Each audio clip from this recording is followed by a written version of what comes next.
Hello बच्चों, इस video में हम देखने वाले हैं differentiation exercise 1.2 question number 7. So what is question number 7? Differentiate the following functions with respect to x. Differentiate the following functions with respect to x. और जो फर्स्ट फंक्शन वो है cot inverse of cot. First function is cot inverse of cot of e to the power x square. इस function को हमें differentiate करना है. इसके लिए सबसे पहले हम शुरुआत करेंगे. इस फंक्शन को हम एक तो y या fx से कंसीडर कर सकते हैं. Let this consider as let y equals to जो भी दिया है उसको हम जैसा का वैसा लिख लेंगे. So y equals to cot inverse of cot of e to the power x square. इसको बंद कर देंगे. Now this is very simple and it can be seen that cot inverse and cot will give us an identity function, and identity function on e to the power x will yield us e to the power x square. ठीक है, इसका मतलब सीधा सीधा cot inverse और cot निकल जाएंगे और हमें मिलेगा e to the power x का square. Therefore y equals to e to the power x का square. Now differentiating both sides with respect to x we get. अगर हमने दोनों साइड डिफरेंशिएट किया विद रिस्पेक्ट टू x तो हमें क्या मिलने वाला है? y will be dy by dx. Derivative of e to the power x is e to the power x. तो यहाँ हमें मिलेगा e to the power x का स्क्वायर. ओके, और जिसको हमने x लिया है x स्क्वायर, उसका भी derivative that is into derivative of e to the power sorry that is into derivative of x square. तो x स्क्वायर का जो डेरिवेटिव है वो है 2x. तो हमें मिलना चाहिए twice x e to the power x square, and this is the required derivative. Twice x e to the power x square, this is the required derivative. Now let us move to the second question. Let us do the second question.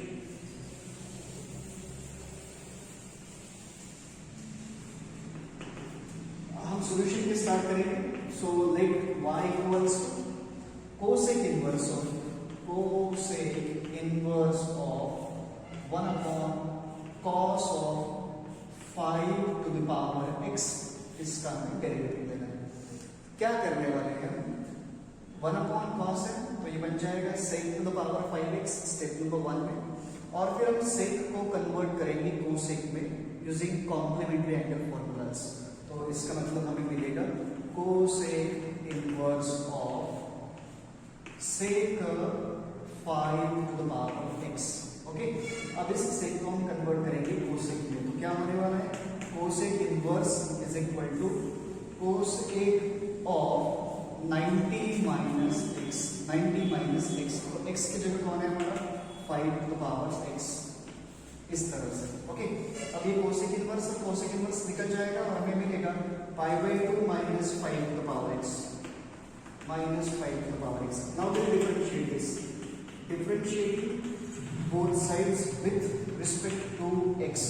ठीक है, अगर हमने differentiate किया तो y जो है वो बन जाएगा dy by dx.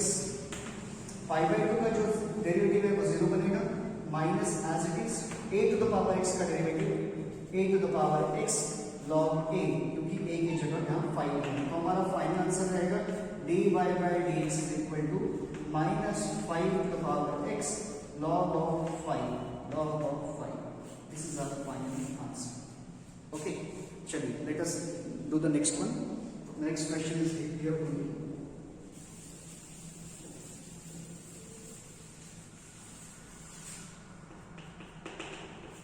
Third question.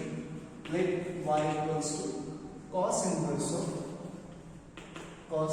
of root of 1 plus cos x upon 2. Root of 1 plus cos x upon 2. Root of, अब ये याद रखिए, इसे हमें कन्वर्ट करना है, कुछ cos के टर्म्स में आना चाहिए तो हम आसान. तो we need to know this 1 plus cos x upon 2. ये बहुत बार हर जगह आएगा, तो इसका एक्सपेंशन तो वैसे में लर्न होना चाहिए, कोई दिक्कत नहीं. तो ध्यान दो बच्चों, cos 2x का वैल्यू कहते हैं 2 cos स्क्वायर x माइनस 1.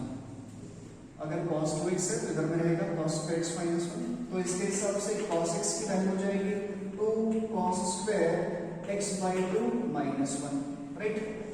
अब ये जो -1 है इसको हम लेफ्ट में लेके आएंगे तो हमें मिलेगा -1, तो हमें मिलेगा 1 plus cos x is equal to 2 cos square x by 2।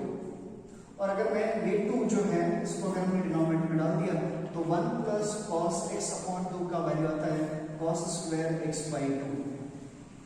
अब ये जो रूट के अंदर हमने पुट कर देंगे cos स्क्वायर x बाई 2, तो इक्वल टू जैसा का वैसा cos inverse of, again inside the root will replace this by cos square x by 2, cos square x by 2. As you can see, square and root will cancel each other and we are left with cos of x by 2, that is cos inverse of cos of x by 2. cos inverse cos cancel हो जाएंगे और हमें मिलेगा x by 2. Okay, so y is x by 2, therefore differentiating both sides with respect to x we get क्या मिलेगा हमें, y बन जाएगा dy by dx और x by 2 का डेरिवेटिव हो जाएगा 1 by 2. So this is the final answer.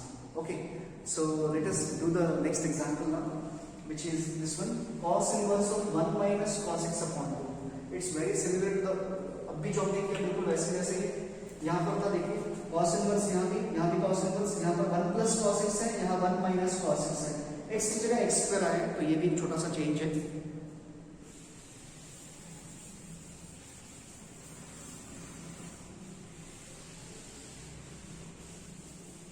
Now we are doing the fourth example.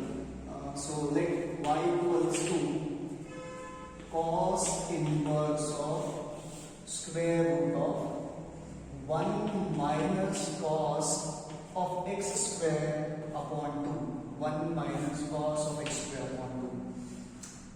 जैसा ये अभी हमने फॉर्मूला यूज किया था cos 2x का 2 cos square x minus 1. Similarly we have cos 2x is equal to 1 minus 2 sin square x. ये भी formula है हमारे पास. Now according to this formula, अगर यहाँ पर cos 2x है तो ये बन जाता 1 minus 2 sin square x. अगर cos x रहेगा तो बनेगा 1 minus 2 sin square x by 2. अगर यहाँ 2x है तो यहाँ x, अगर यहाँ x है तो यहाँ x by 2. और हमें चाहिए 1 minus cos x, तो ये जो 2 sin square x by 2 वाला टर्म है इसको हम शिफ्ट कर देंगे लेफ्ट में, राइट. तो हमें मिलेगा 2 sin square x by 2 is equal to 1 minus cos x. और ये जो 2 है इसको हम डिनोमिनेटर में डाल देंगे इसके. ओके, अब मैं इसको इरेज कर देता हूँ.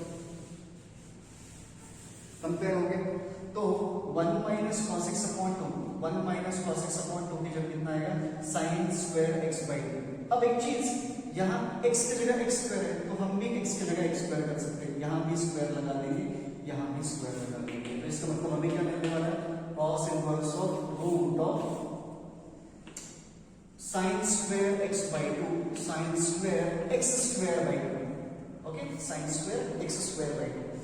अब अगेन रूट और स्क्वायर, कौन सा, ये रूट और फंक्शन का स्क्वायर दोनों कैंसिल हो जाएंगे और हमें मिलेगा cos inverse of x square, cos inverse of sin x square by 2. ये मिलेगा रूट और इसका कैंसिल हो गया sin x स्क्वायर बाय 2. अब और एक काम बचा है, इस साइन को हम कन्वर्ट करेंगे cos में, क्योंकि यहाँ cos इनवर्स है, ये हमें हेल्पफुल नहीं रहेगा इसीलिए. सो cos inverse of cos of 90 minus x, लेकिन x कौन है, x square by 2, x square by 2. Okay, अब cos इनवर्स और cos निकल जाएंगे और हमें क्या मिलने वाला है, pi by 2 minus x square by 2.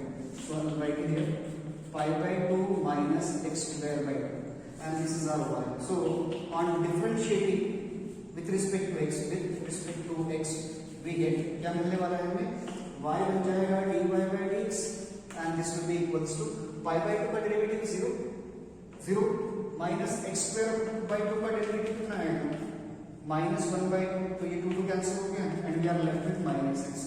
इसका मतलब जो dy by dx है उसकी वैल्यू आएगी minus x and this is our final answer. Okay, let us do the next example number 5.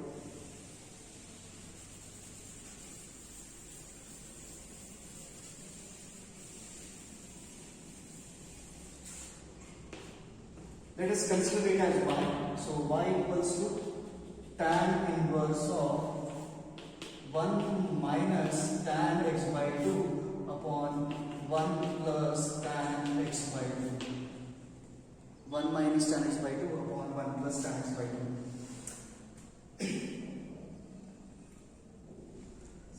तो इस पे भी अब एक थोड़ा सा ये इसे समझना है हमें, इसे भी कन्वर्ट करना है हमें tan के फॉर्म में. तो let us try to understand this.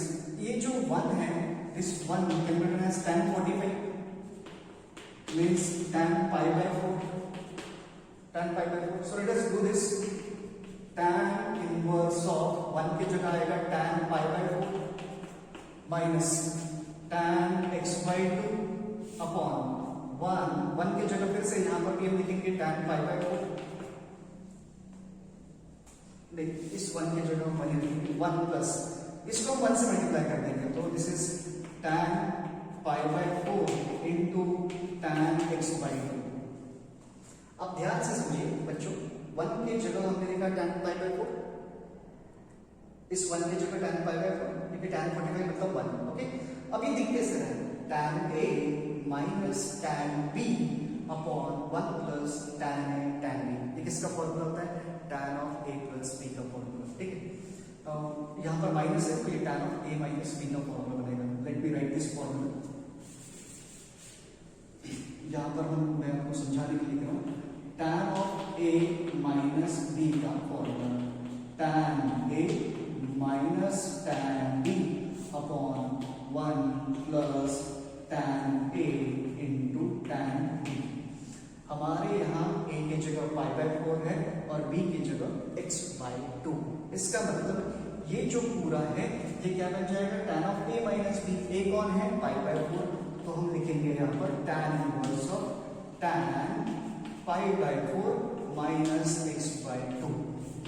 Okay, अब अगर आप देख सकते हैं tan इनवर्स ऑफ tan जो है वो एलिमिनेट हो जाएगा and we are left with pi by 4 minus x by 2, and we need to differentiate this. Therefore, on differentiating both sides with respect to x, we get क्या मिलेगा हमें, y will become dy by dx equals to pi by 4 जो है pi by 4 derivative 0 हो जाएगा और minus x by 2 का derivative आ जाएगा माइनस 1 by 2. ओके, सो इस तरह से हमने 5 क्वेश्चन सॉल्व किए. Now let us do the 6th example. We will solve these remaining equations in the next video.